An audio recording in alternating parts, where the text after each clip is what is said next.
آبی جوہریت پر بھی بھارت کا غرور خاک میں ملائیں گے۔ بھارت پانی کی تقسیم کے معاہدے کی خلاف ورزی کو بیانیے کا حصہ بنانے کی کوشش کر رہا ہے اور دنیا کو گمراہ کر رہا ہے۔ بھارت کو حالیہ جنگ میں بدترین شکست ہوئی۔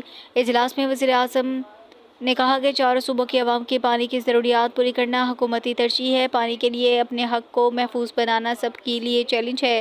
حالیہ پاک پر جنگ میں اللہ نے پاکستان کو عظیم فتح عطا کی جس پر جتنا شکر ادا کرے کم ہے۔ انہوں نے کہا کہ بھارت کی پاکستان کا پانی بند کرنے کی دھمکیوں نے دنیا نے مسترد کر دیا۔ وفاق نے صوبوں کے ساتھ مل کر قوم کو شاندار مستقبل دینا ترتیب ہے۔ ایسے فیصلے کرنے ہوں گے کہ آئندہ نسلیں فخر کر سکیں۔ آبی وسائل کا تحفظ اجتماعی چیلنج ہے۔ وزیر اعظم نے زور دیا چاروں صوبوں کے عوام کی پانی کی ضروریات پوری کرنا حکومت کی ترجیح ہے۔